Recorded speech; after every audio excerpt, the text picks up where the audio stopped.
शरणं। जय सद्गुरुदेव जय पद शरणं।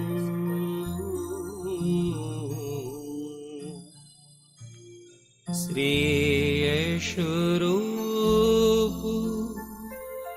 चरणं शरणं।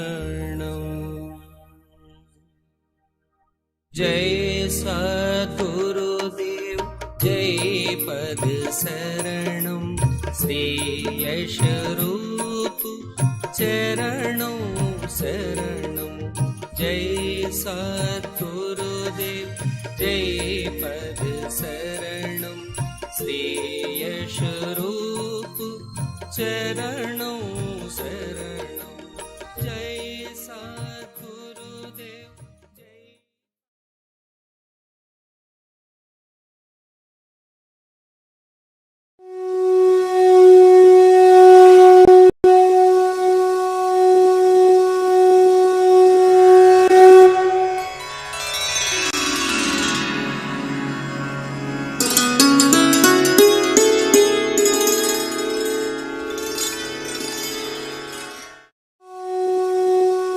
पूज्य माता और बंधुओं,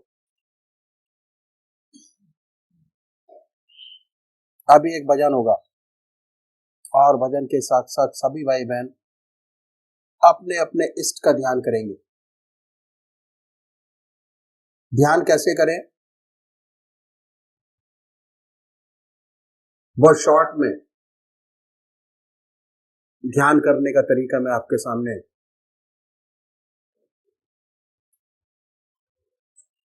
बताता हूं। संसार में दो प्रकार के भक्त हैं, एक साकार पुजारी और दूसरे निराकार, और ये बहुत पुराने जमाने से चले आ रहे हैं। क्यों? भक्त का स्वभाव कुछ ऐसा ही है, किसी को चेहरे से प्यार होता है, किसी को नाम से प्यार होता है। जिनको चेहरे से प्यार होता है वो है साकार पुजारी, जिन्हें शक्ल से प्यार नहीं होता वो है निराकार। हमारे संतों ने जो ग्रस्त में हुए दोनों के लिए रास्ता बताया, साकार के लिए भी और निराकार के लिए भी। साकार पुजारी सबसे पहले निश्चित करे कि परमात्मा की कौन सी मूर्त ऐसी है, कौन सी मूर्ति ऐसी है जिसमें भगवान की सबसे ऊंची भावना आप डाल सकते हो, उसे अपनाइए। उनको पकड़िए, उनको कभी बदले नहीं। एक इष्ट की उपासना, एक इष्ट का ध्यान, एक इष्ट का मनन। ऐसा नहीं कि आज आप राम की पूजा करें, कल कृष्ण की, परसों माँ की, परसों देवी की। ध्यान नहीं बनेगा। अगर अपना इष्ट रोज रोज बदलेंगे, जल्दी जल्दी चेंज करेंगे,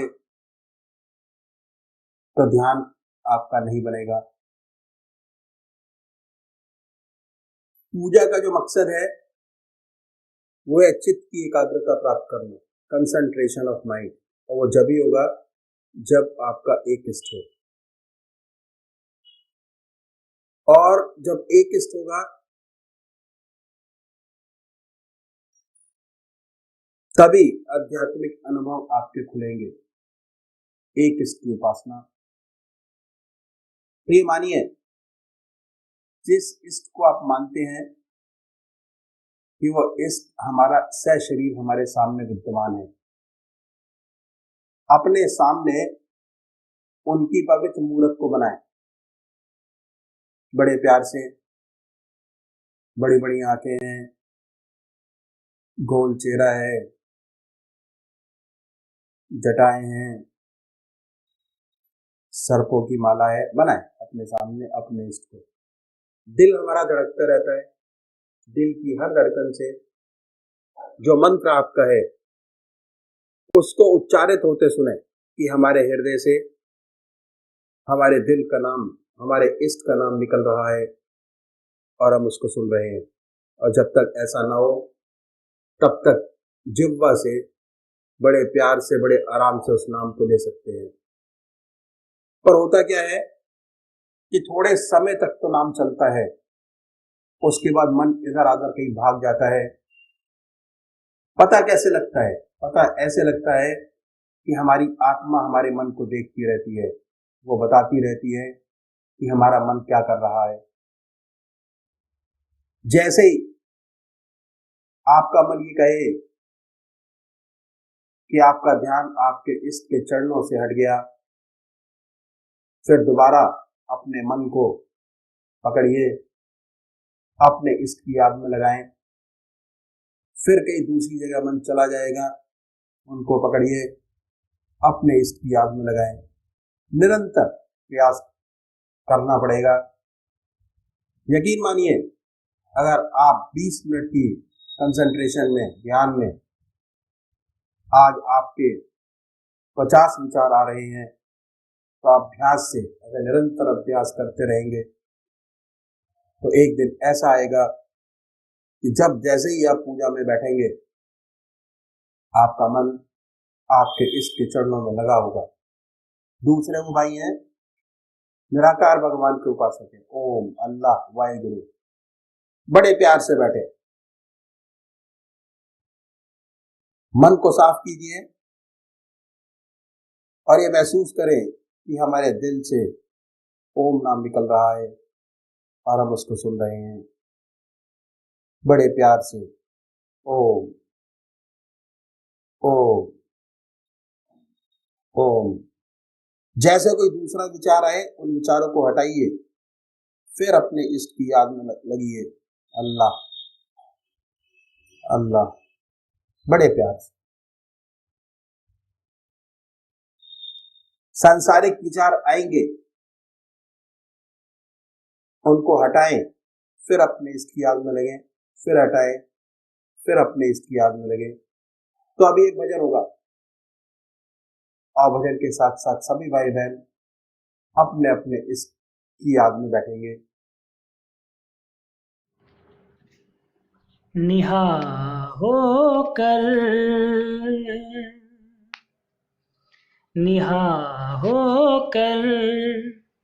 हर एक जर्रे में है जलवाया तेरा। निहा होकर हर एक जर्रे में है जलवाया तेरा। जमा तेरा मकां तेरा जमीनों आसमां तेरा। जमा तेरा मकां तेरा जमीनों आसमां तेरा। निहा होकर तेरे ही शान के पर तो है ये दोनों जहां या रब। तेरे ही शान के पर तो है ये दोनों जहां या रब। नहीं लेकिन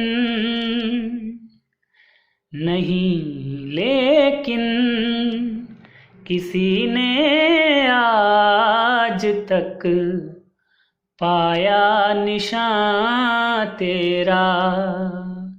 नहीं लेकिन किसी ने आज तक पाया निशान तेरा। निहा होकर हर एक मखलूक मल को जिन वली और पीरो पैगंबर, हर एक मखलूक मल को जिन वली और पीरो पैगंबर, तेरे ही नूर के, तेरे ही नूर के जामे में है हर सना ख्वां तेरा, तेरे ही नूर के जामे में है हर सना ख्वां तेरा। निहा होकर सिफाते जात और अफ़आल में वे मिस्ल यकता है, सिफाते जात और अफ़आल में वे मिस्ल यकता है, न कोई मुश्तरक तेरा, न कोई राज़दां तेरा, न कोई मुश्तरक तेरा, न कोई राज़दां तेरा। निहा होकर निशान निकला गरीब आखिर उसी तारीक पहलू में, निशान निकला गरीब आखिर उसी तारीक पहलू में, हर एक कालिब में रहता है मकान है लामकान तेरा, हर एक कालिब में रहता है मकान है लामकान तेरा। निहा होकर हर एक ज़र्रे में है जलवाया तेरा, जमा तेरा मकान तेरा, ज़मीनों आसमां तेरा। निहा होकर, निहा होकर, निहा होकर।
श्री ब्रजमोहन वस्त्रामृत भाग 2 परिच्छेद 6 हमारी हस्ती स्थान फतेहपुर सन 1948।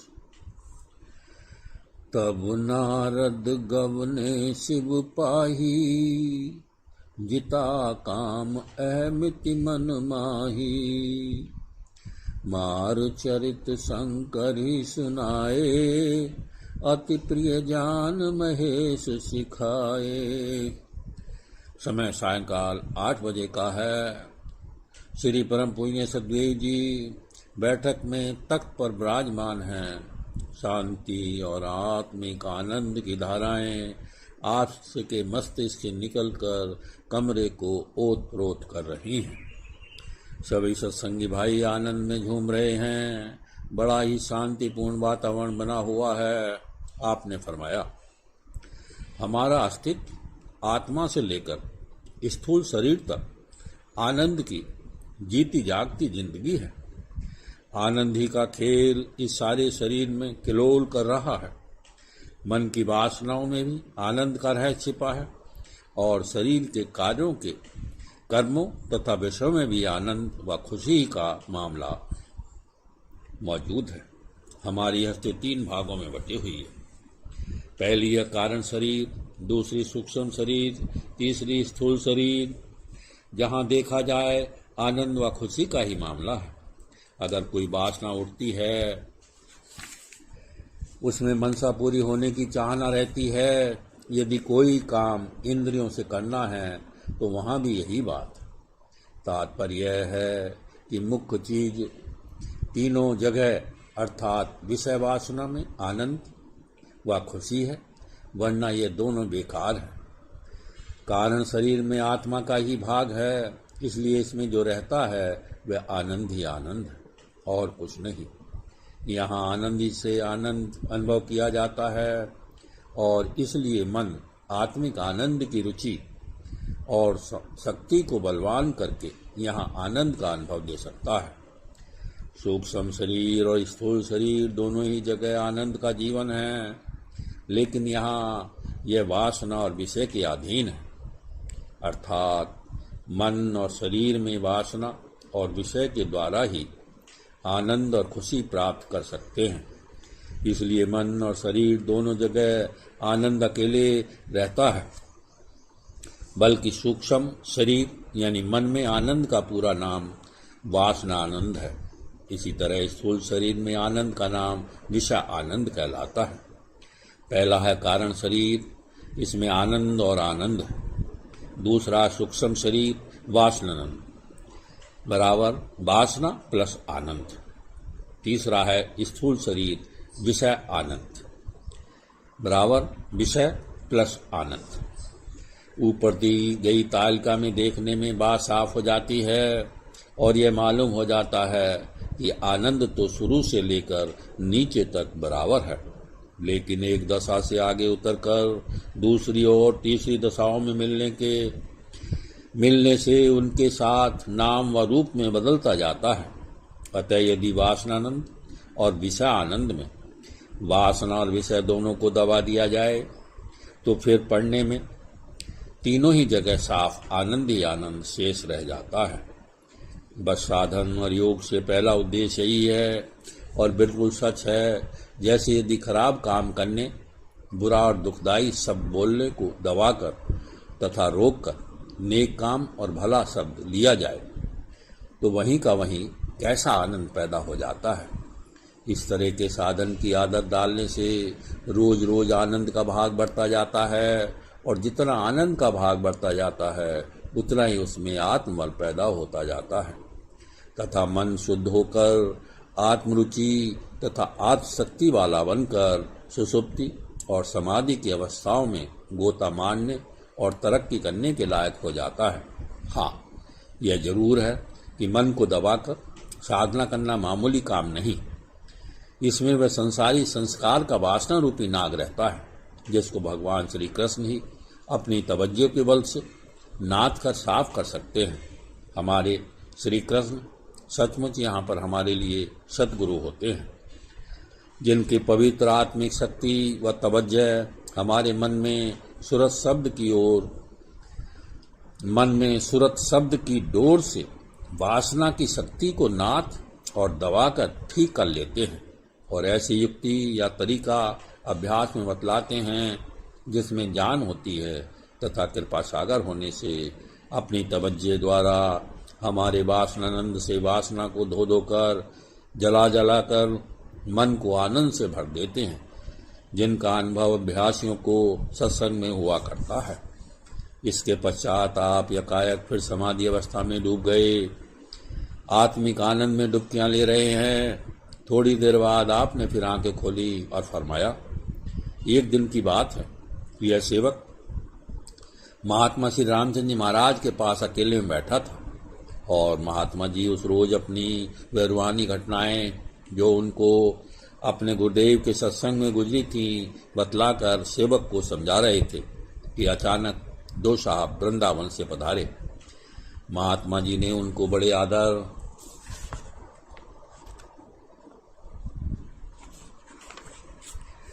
और भाव से बैठा लिया।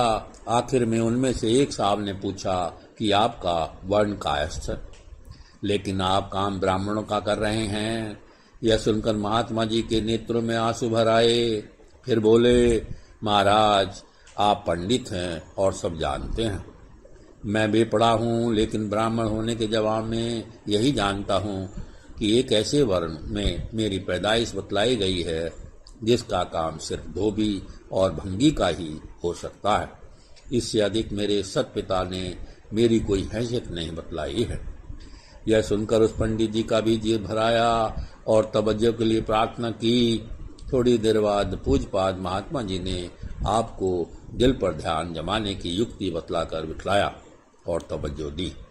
जब ध्यान आनंद में डूब गए और उस आनंद के गोते से बाहर आए, कृत कृत होकर चरण छुए और रोकर कहने लगे, आज हमें मालूम हुआ कि क्या हिंदू क्या मुसलमान कोई हो, संत दूसरों के उपकार के वास्ते ही दुख उठाते हैं।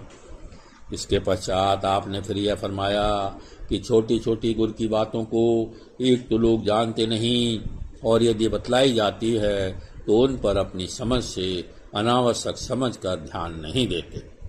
नतीजा यह होता है कि अभ्यास और तरक्की में ढील ढाल रहती है। सत्संग में जो चढ़ाई दूसरों के साथ सुरत लग जाने और खिंच जाने में हो जाती है, उस पर ध्यान रखने की गुंजाइश रहती है कि नियम के साथ खुद थोड़ा बहुत अभ्यास में लाए बिना चिरस्थायी नहीं होती। इसके पश्चात आप फिर गहरी ध्यान अवस्था में चले गए हैं। सब बैठे हुए सत्संगी भाई भी आत्मिक आनंद में डुबकियां लेने लगे हैं। कमरे में शांति का वातावरण छाया हुआ है। थोड़ी देर बाद श्रीमान परम पूज्य सतगुरुदेव जी ने आंखें खोली और फरमाया, जब सदगुरु की संगत और मेल से उसकी आत्मिक तवज्जो अभ्यासी के दिल में पड़ जाती है और आत्मी लगन का आनंद दिल में पैदा हो जाता है, तो फिर ऐसे रूहानी बच्चे की परवरिश व खुराक की फिक्र और ज़रूरत हुआ करती है जिससे उसमें शक्ति आ सके और उन्नति कर सके। ये जानना चाहिए कि कुछ बातों की विशेष ज़रूरत होती है जिनसे आत्मिक बच्चे को या दिल की आत्मिक लगन को भोजन तथा शक्ति पहुंच सकती है।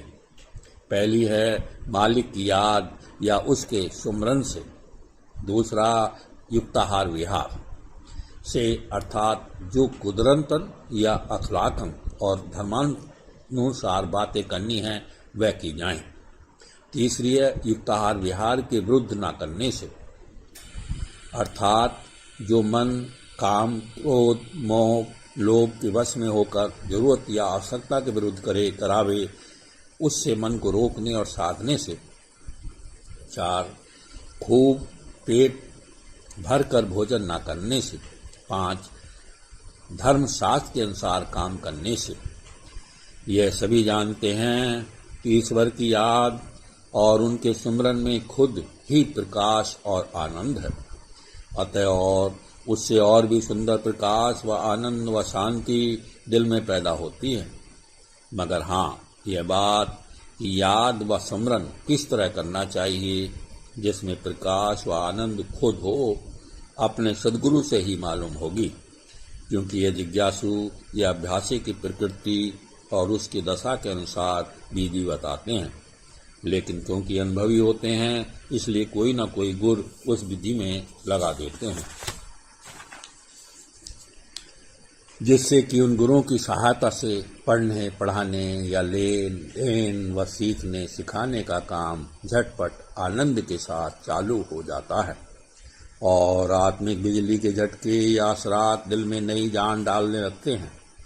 इस मार्ग में युक्ताहार विहार से आगे बढ़ने में बड़ी मदद मिलती है। जिन सत्संगों का आत्मिक पुनर्जन्म रिवर्त हो जाता है या हो गया है, उनके लिए जरूरी है कि मन व शरीर की उन आवश्यकताओं को ही पूरा करें जिनकी तंदुरुस्ती, नेकी और सब जीवन कायम रखने के लिए उनका हक है, ताकि जीवन के कर्मों के करने से मन में ईश्वर की याद व सुमरन के प्रकाश और आनंद में तरक्की होने में मदद मिलती रहे। क्योंकि इस तरह की रहनी सहनी से प्रकाश, बल और हिम्मत ही मिलती है। मन और शरीर की जरूरतों से यह नहीं समझ लेना चाहिए चाहे उचित हो या अनुचित, हर चीज जरूरत की है, हलाल हो या हराम, जिससे शरीर पलने और जो बेजा ताकत प्राप्त करने की मनसा हो, ताकि शारीरिक व मानसिक भोग और स्वार्थ आदि की तरफ रुचि ज्यादा हो। युक्ताहार विहार यह नहीं कि धर्म शास्त्र को तोड़ डालें और रोज हाजमे आदि के लिए शराब पीने लगें या ऐसी अनावश्यक चीजें इस्तेमाल करने लगें और सबको जिंदगी की जरूरत की चीजें व बातें बतलाएं। ऐसी समझ बहुत मोटी है। तीसरे मिताहार से अंतर में प्रकाश या नूर पैदा होता है और आत्मिक लगन में शक्ति पहुंचती है, मगर इस कम खाने से यह मतलब नहीं कि ऐसा भूखा रहे जिससे अंतड़ियां कुलऊ अल्लाह पड़ने लगें और आंखों में दम आ जाए, शरीर और इंद्रियां कमजोर हो जाएं, बल्कि मतलब यह है कि ना फाका करें ना ठूस कर खाना खाएं, बल्कि संधि अर्थात दरमियानी तरीका रखें। भोजन जैसा मालिक ने दे रखा है और परिश्रम की कमाई अच्छी से अच्छी खाएं, जिससे शरीर में बल रहे और हिम्मत रहे। हाँ, ये ख्याल रखें कि भरपेट न खाएं, कुछ कम खाएं। यह बात अनाहार की बनस्पत मुश्किल है। चौथे वह चीजें जिनसे प्रकाश या नूर पैदा होता है वह कर्म है, जिनके करने का हुक्म है या ईश्वर की तरफ से या धर्मशास्त्र, अवतार, नबी, संत, महात्मा के द्वारा करने कराने का हुक्म हुआ है, क्योंकि ऐसे कामों से भी प्रकाश पैदा होता है। प्रकाश से हमारा तात्पर्य निरा ऐसा चांदना और चमक दमक ही नहीं जैसा सूर्य से होता है, बल्कि ऐसा चांदना और चमक तो उनके गुणों में से एक गुण है। उन और गुणों की बाबत फिर कहा जाएगा। यहाँ पर इस प्रकार को एक बिजली समझ लेना चाहिए। जैसे जरूरी नहीं कि बिजली हमेशा रोशनी के रूप में प्रकट हो और तभी उसको बिजली कहें और जानें, वरना नहीं, बल्कि लोहे में आकर्षण करने का गुण प्रकट होता है तो उसको भी बिजली कहते हैं। और जब कहीं शरीर पर धक्का मारती है या गर्दन पर मुक्का सा मारकर अलग हो जाती है तो वहाँ भी बिजली ही कहते हैं। मतलब यह है कि प्रकाश या नूर बिजली की जान में छिपा होता है, बिजली की जात में छिपा होता है, कभी प्रकट होता है कभी नहीं। उनके गुण ऐसे हैं जैसे आग लगाना, बरकी, रोशनी, धक्का या मुक्का सा मारना और आकर्षण शक्ति दिखाना आदि। यह भी उस बिजली में ही छिपे रहते हैं। जब कभी नेक, पाक, धार्मिक और परमार्थी कामों के कारण अंतर में बिजली का प्रकाश पैदा होता है तो आंतरिक अभ्यास करते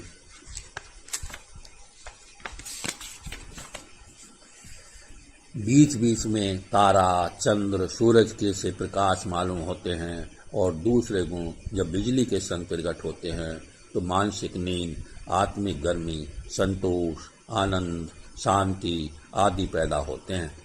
इस प्रकाश की पहचान जो बिजली के रूप में छिपा हुआ खुद अपने खास गुणों से किया करता है, साधारणतः अनुभवी संतों और महात्माओं को भली भांति हुआ करती है, या फिर उन अभ्यासियों को हुआ करती है जिन्होंने ऐसे अनुभवी गुरुओं से बिजली पाकर अपने दिल के मीटर को बिजली नुमा बना रखा है और अपने आत्मिक बच्चे को उस प्रकाश का भोजन देते हैं जैसा बतलाया गया है।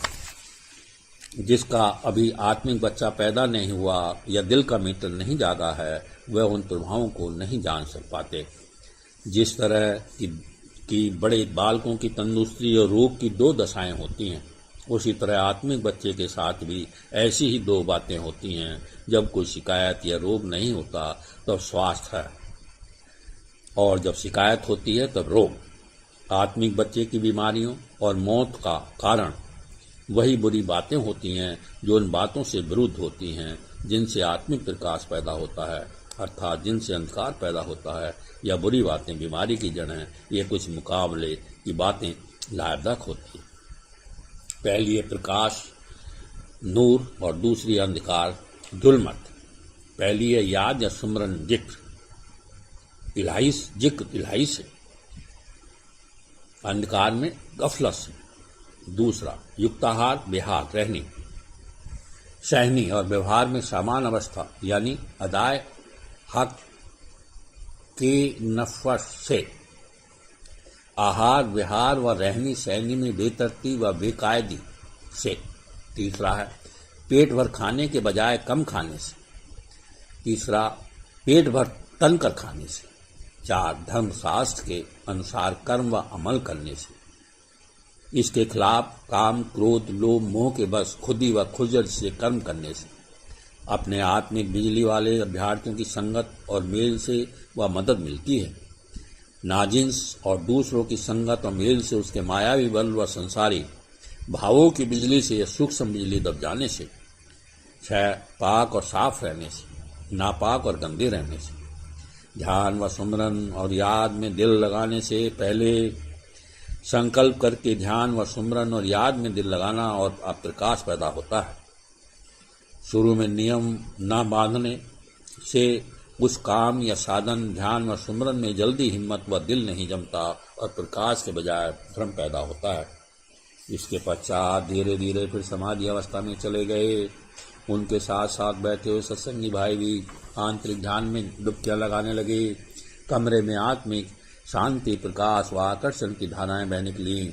सभी के मन आत्मिक आनंद में डूबे हुए हैं और ईश्वरीय प्रेम की धारा बह रही है। लगभग आधा घंटे बाद आपने आंखें खोली तो धीरे धीरे सब सचेत होने लगे, क्योंकि समय अधिक हो गया था। रात्रि के 10:30 बज गए थे। सत्संग समाप्त हुआ।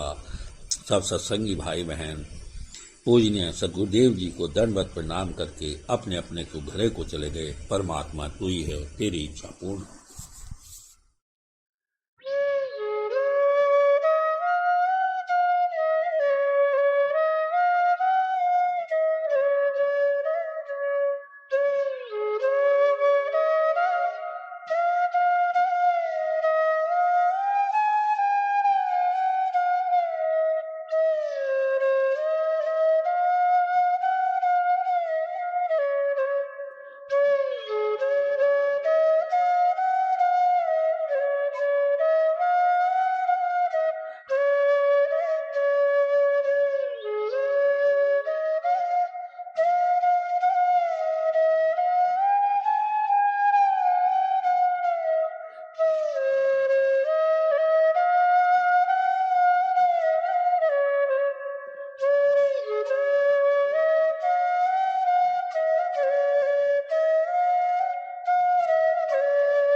जय सद्गुरुदेव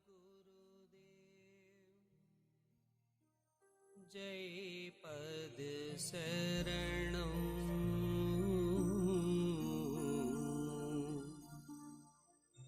श्री यशोरूप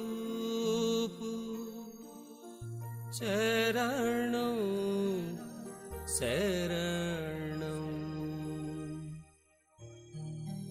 जय सद्गुरुदेव जय पद शरणं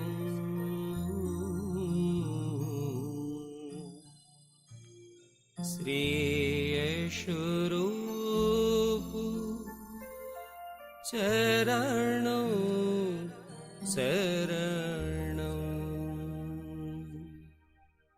जय सद्गुरुदेव जय पद शरणं श्री यशोरूप चरणं शरणं जय सद्गुरुदेव जय पद शरणं श्री यशोरूप चरणं शरणं जय सद्गुरुदेव जय पद शरणं श्री यशोरूप चरणं शरणं जय सद्गुरुदेव जय पद शरणं श्री यशोरूप चरणं शरणं जय सद्गुरुदेव जय पद शरणं श्री यशोरूप चरणं शरणं जय सद्गुरुदेव जय पद शरणं श्री यशोरूप चरणं शरणं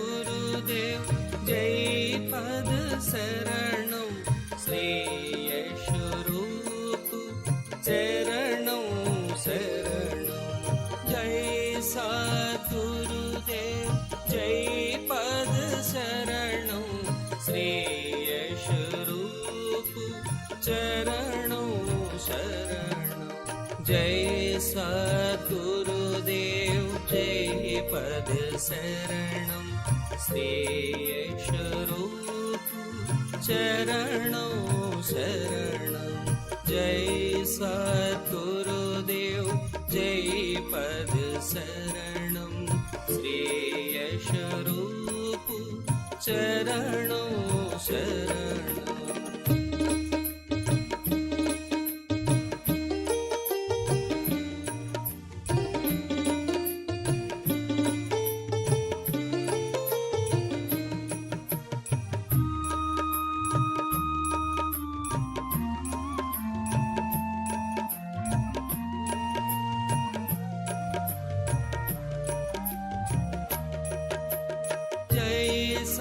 सद्गुरुदेव जय पद शरणं श्री यशोरूप चरणं शरणं जय सद्गुरुदेव जय पद शरणं श्री यशोरूप चरणं शरणं जय सद्गुरुदेव जय पद शरणं श्री यशोरूप चरणं शरणं जय सद्गुरुदेव जय पद शरणं श्री यशोरूप चरणं शरणं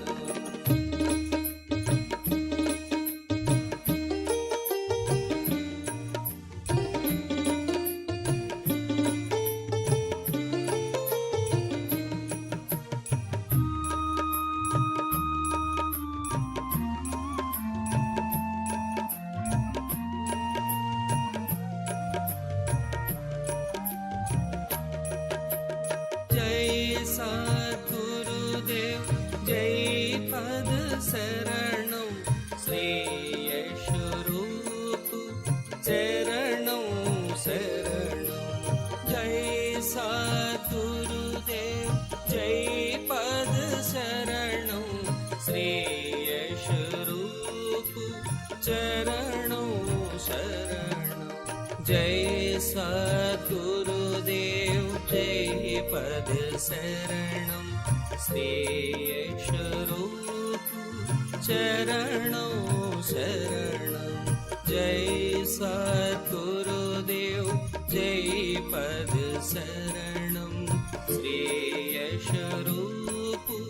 चरणं शरणं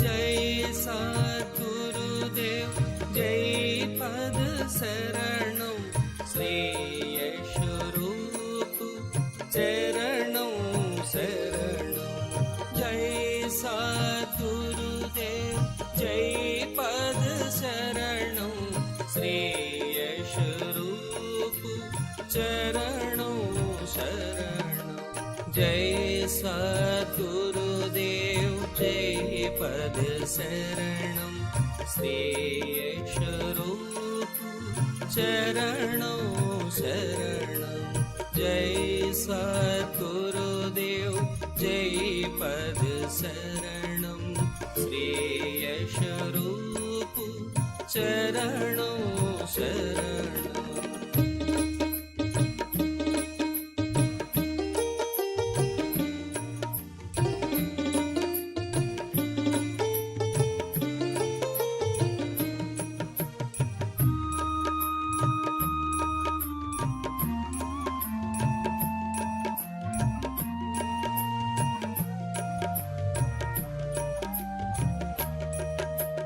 जय सद्गुरुदेव जय पद शरणं श्रेयस्वरूप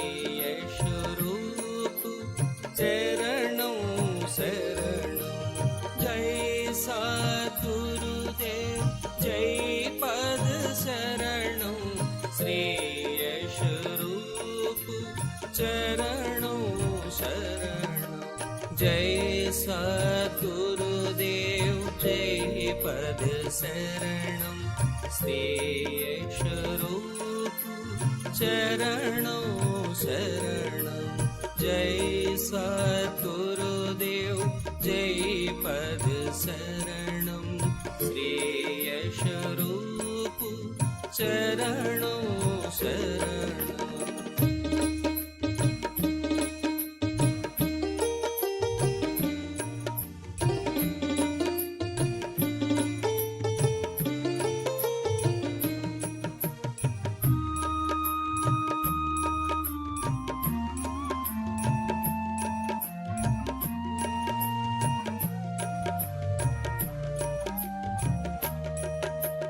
जय सद्गुरुदेव जय पद शरणं श्रेयस्वरूप चरणं शरणं जय सद्गुरुदेव जय पद शरणं श्रेयस्वरूप चरणं शरणं जय सद्गुरुदेव जय पद शरणं श्रेयस्वरूप चरणं शरणं जय सद्गुरुदेव जय पद शरणं श्रेयस्वरूप चरणं शरणं जय सद्गुरुदेव जय पद शरणं श्रेयस्वरूप चरणं शरणं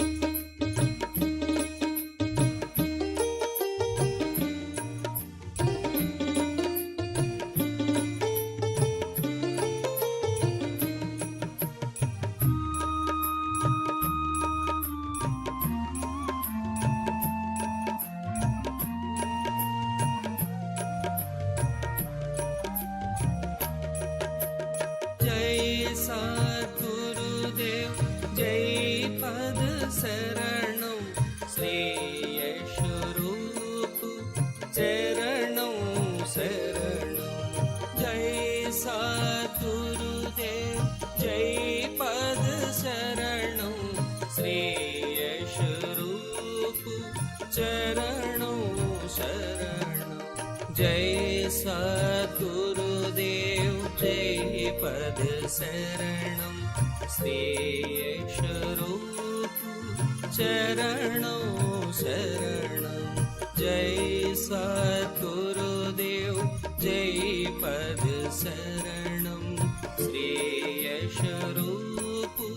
चरणं शरणं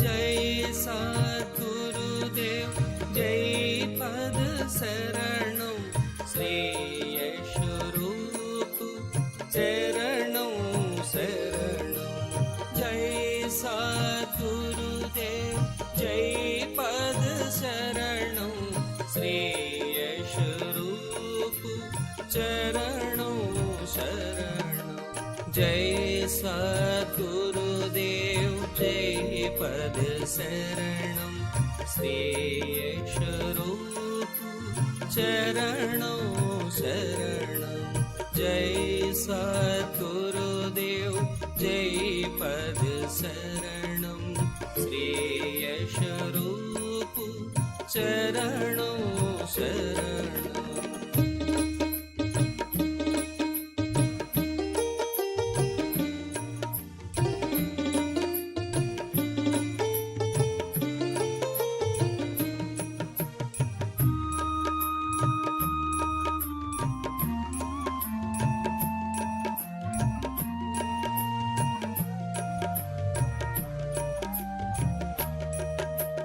जय सद्गुरुदेव जय पद शरणं श्रेयस्वरूप चरणं शरणं जय सद्गुरुदेव जय पद शरणं श्रेयस्वरूप चरणं शरणं जय सद्गुरुदेव जय पद शरणं श्रेयस्वरूप चरणं शरणं जय सद्गुरुदेव जय पद शरणं श्रेयस्वरूप चरणं शरणं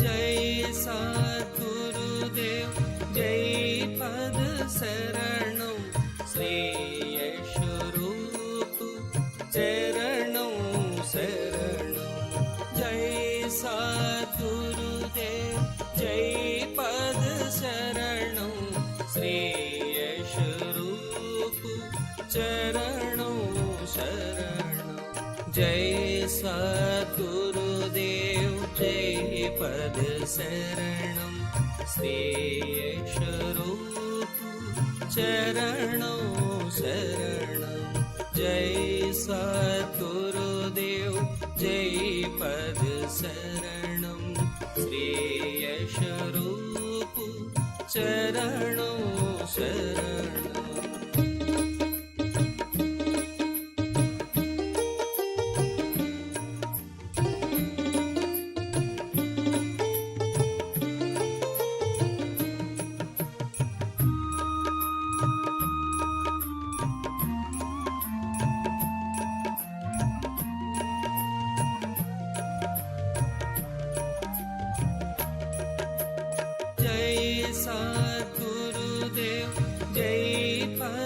शरणं श्रेयस्वरूप चरणं शरणं जय सद्गुरुदेव जय पद शरणं श्रेयस्वरूप चरणं शरणं जय सद्गुरुदेव जय पद शरणं श्रेयस्वरूप चरणं शरणं जय सद्गुरुदेव जय पद शरणं श्रेयस्वरूप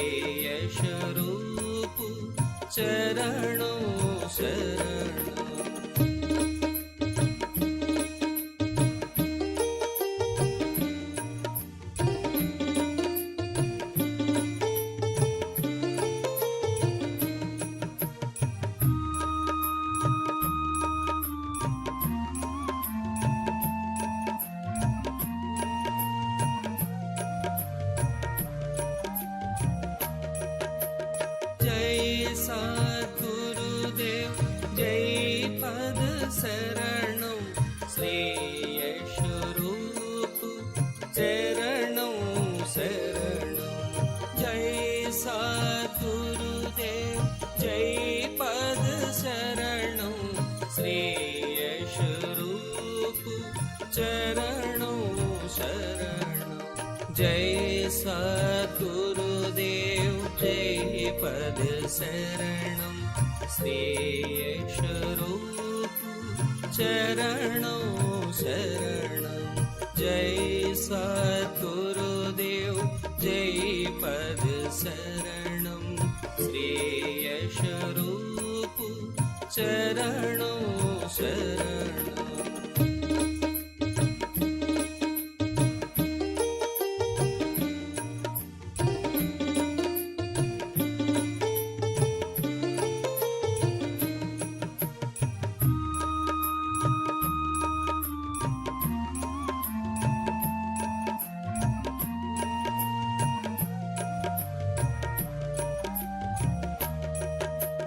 जय सद्गुरुदेव जय पद शरणं श्रेयस्वरूप चरणं शरणं जय सद्गुरुदेव जय पद शरणं श्रेयस्वरूप चरणं शरणं जय सद्गुरुदेव जय पद शरणं श्रेयस्वरूप चरणं शरणं जय सद्गुरुदेव जय पद शरणं श्रेयस्वरूप चरणं शरणं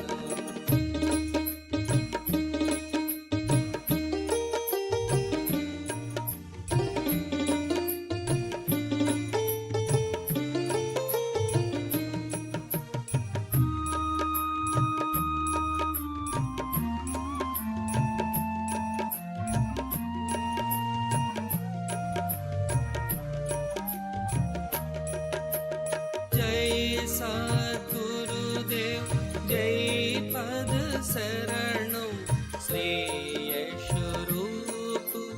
चरणं शरणं जय सद्गुरुदेव जय पद शरणं श्रेयस्वरूप चरणं शरणं जय सद्गुरुदेव जय पद शरणं श्रेयस्वरूप चरणं शरणं जय सद्गुरुदेव जय पद शरणं श्रेयस्वरूप चरणं शरणं जय सद्गुरुदेव जय पद शरणं श्रेयस्वरूप चरणं शरणं